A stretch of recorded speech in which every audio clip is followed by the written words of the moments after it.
ఎంపిక. నమస్తే 99 టీవీకి స్వాగతం. నేను రవిశంకర్ వెళ్ళ. వక్ఫ్ సవరణ బిల్లుకు లోక్సభ ఆమోదం తెలిపింది. రాజ్యసభలో కూడా ఈ బిల్లు పాస్ అయింది. కొన్ని ముస్లిం సంఘాలు, కొన్ని ప్రతిపక్ష పార్టీలు ఈ వక్ఫ్ సవరణ బిల్లును తీవ్రంగా అపోజ్ చేస్తూ ఉన్నాయి. మన తెలుగు రాష్ట్రాల విషయానికి వచ్చేసరికి బీఆర్ఎస్ వ్యతిరేకిస్తోంది, ఎంఐఎం ఎలాగూ వ్యతిరేకిస్తుంది, కాంగ్రెస్ అంటే బీజేపీకి వ్యతిరేకంగా ఉంటుంది కాబట్టి ఖచ్చితంగా వ్యతిరేకించింది కూడా. అండ్ ఆంధ్రప్రదేశ్ విషయానికి వచ్చేసరికి టీడీపీ, జనసేన ఈ రెండు ఎన్డీఏ కూటమిలో ఉన్నాయి కాబట్టి ఖచ్చితంగా సపోర్ట్ చేస్తూ ఉన్నాయి కూడా. వైసీపీ అయితే ఇన్నాళ్ళు మోదీ ఏం చెబితే అది చేసి, లేకపోతే ఏ బిల్ పెడితే ఆ బిల్లుకు ఓకే చెప్పిన వైసీపీ ఇప్పుడు వక్ఫ్ సవరణ బిల్లుకు వ్యతిరేకంగా తమ నినాదాన్ని, తన వాదనను వినిపిస్తోన్న పరిస్థితి కనిపిస్తోంది. అసలు ఈ వక్ఫ్ బోర్డు ఏంటి? ఈ వక్ఫ్ బోర్డు ఈ వక్ఫ్ సవరణ బిల్లు ఇప్పుడే ఎందుకు అంత వివాదం అవుతోంది?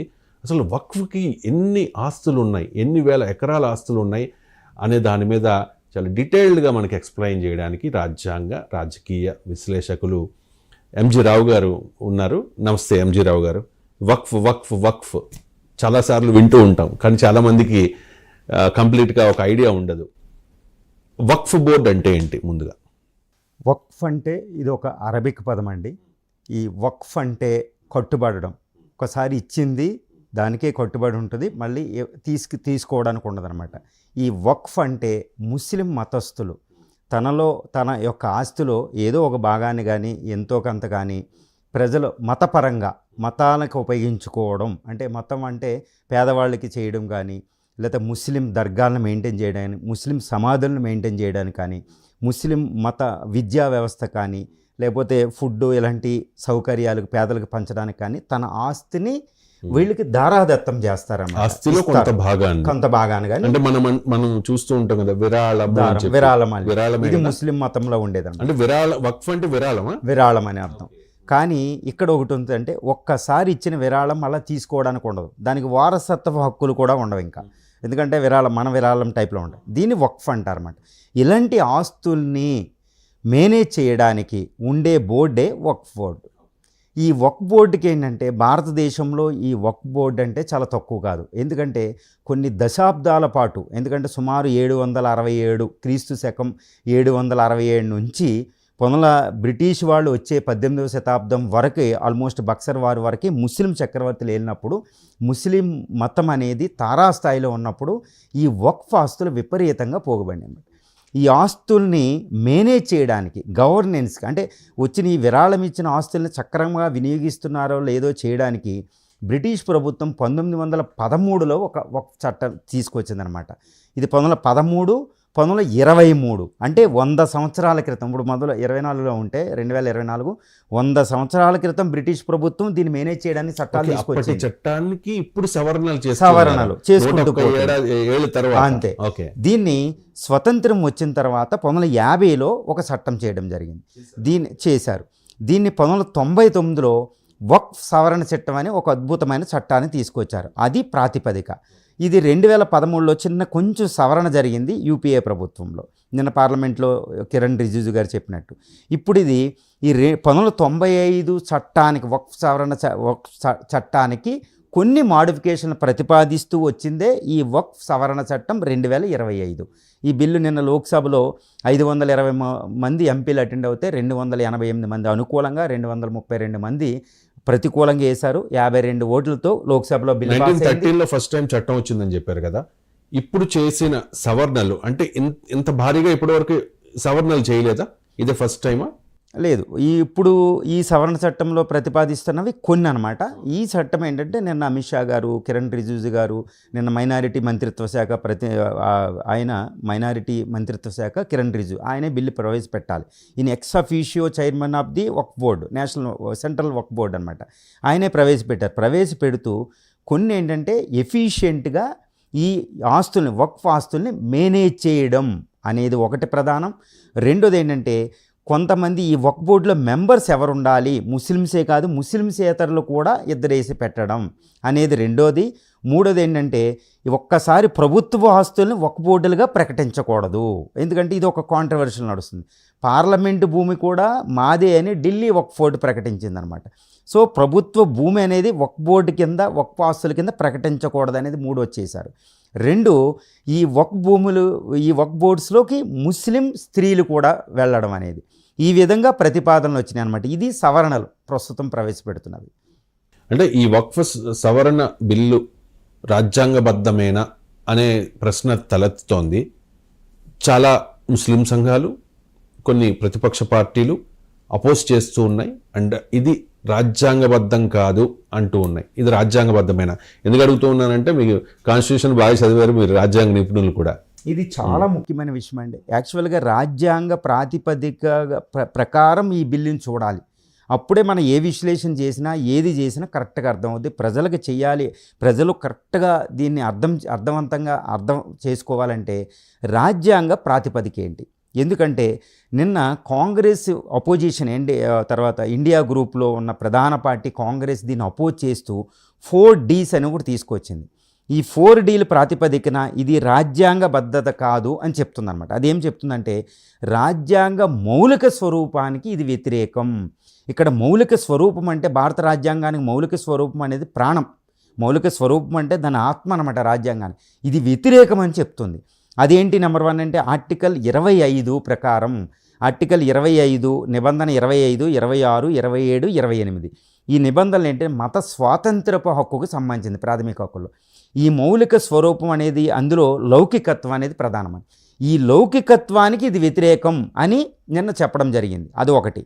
రెండు, ఇది ఇంకోటి ఏం చెప్తుందంటే ఈ మైనారిటీల్ని అప్రతిష్ట పాలు చేయడం, అది ఒక ఎయిమ్తో బీజేపీ దీన్ని తీసుకొస్తుందని కాంగ్రెస్ మాట్లాడుతుంది. మూడోది ఏంటంటే వాళ్ళ ఆస్తుల్ని కొంచెం చెరబట్టడానికి ప్రయత్నాలు అనేది ఇంకోటి జరుగుతుంది. ఇలా ఏంటంటే 4Ds అనేది కొంచెం తీసుకొచ్చింది, అలానే కొంచెం వాళ్ళ హక్కులు కూడా హరించడం అనేది.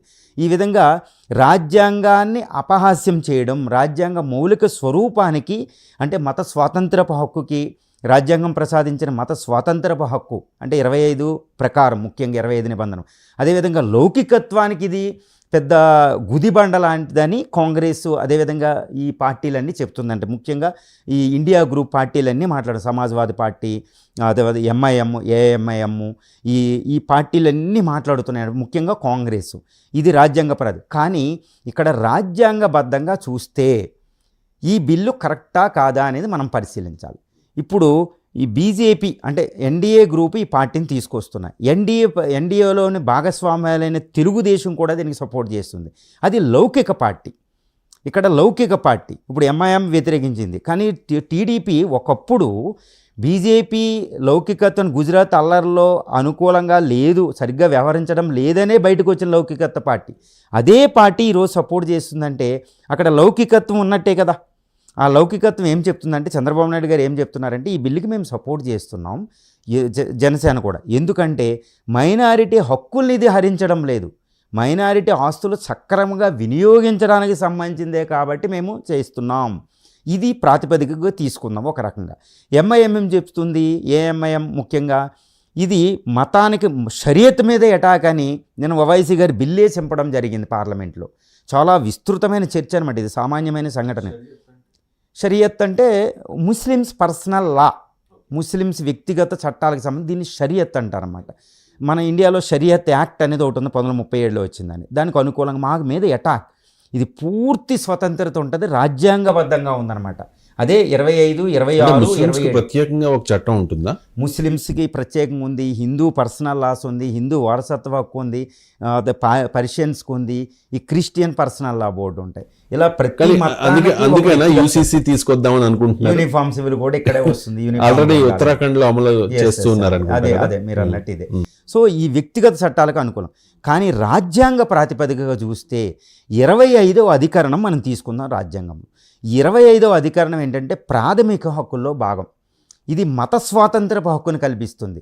ఇది ఏం చెప్తుందంటే ప్రతి మతస్థుడు తనకు అనుకూలంగా, తన అంతరాత్మకు అనుకూలంగా ఏ మతాన్నైనా స్వీకరించవచ్చు, దాన్ని ప్రమోట్ చేసుకోవచ్చు, అందరినీ ప్రాపగేట్ చేసుకోవచ్చు, ఏదైనా చేసుకోవచ్చు అని చెప్తుంది. పూర్తి మత స్వాతంత్రం.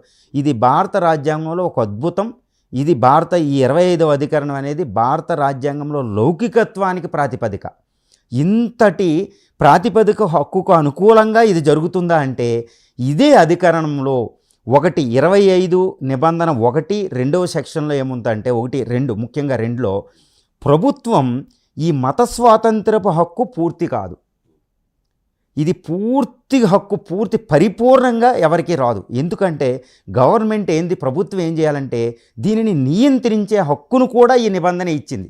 ప్రభుత్వం ఈ హక్కును నియంత్రించడానికి కావలసిన ప్రాతిపదికను కూడా ఈ నిబంధన 25 నిబంధన చెప్తుంది. 25(2) సబ్సెక్షన్ ఏం చెప్తుందంటే ప్రభుత్వం నైతికకు సంబంధించి, పబ్లిక్ ఆర్డర్కి సంబంధించి, అదేవిధంగా పబ్లిక్ హెల్త్కి సంబంధించి, అదేవిధంగా ఫైనాన్షియల్ ఇష్యూ, పబ్లిక్ అంటే ప్రజల ప్రగతికి సంబంధించి వెల్ఫేర్ కోసం ప్రభుత్వం వీటిని నియంత్రించే అధికారం ప్రభుత్వానికి ఇదే రాజ్యాంగం 25వ నిబంధన ఇచ్చింది.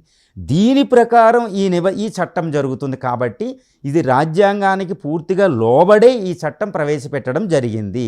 కానీ ప్రతిపక్షాలు ఎక్కడ అబ్జెక్ట్ చేస్తున్నాయంటే ఈ సవరణ చట్టంలో కొన్ని నాన్ ముస్లిమ్స్ని 2 పెడతారు సెంట్రల్లో, స్టేట్ వక్ఫ్ బోర్డులో. దీన్ని వ్యతిరేకిస్తున్నాయి. ఎంతటంటే నిన్న జరిగిన లోక్సభలో జరిగిన ఒక విషయాన్ని మనం తీసుకుందాం. ఎస్పీ ఎంపీ ఫ్రమ్ యూపీ నుంచి వచ్చిన ఒక సమాజ్వాదీ పార్టీ ఎంపీ గారు ఒక విషయాన్ని ప్రస్తావించారు. ఆయన ఏం చెప్పారంటే ఇదే కాశీలో ఉన్న విశ్వనాథ ఆలయంలో ఆ విశ్వనాథ ఆలయం బోర్డు ట్రస్ట్ చైర్మన్ కలెక్టర్. కానీ ఈ కలెక్టర్ ఎవరైనా నాన్ హిందూ అయితే అంటే హిందూయేతర కలెక్టర్ వస్తే ఆయన పై అధికారి కానీ కింద అధికారి కానీ హిందువుగా దీనికి బోర్డు వస్తారు. అంటే హిందువులు పార్సీలు లాంటి బోర్డులకి హిందువులే ఉండాలి. ఇప్పుడు ముస్లిం ఆస్తులకు సంబంధించి ముస్లిమ్స్ ఏతరులు 2 ఎందుకు ఉండాలి అని ప్రశ్నిస్తున్నారు. Valid question.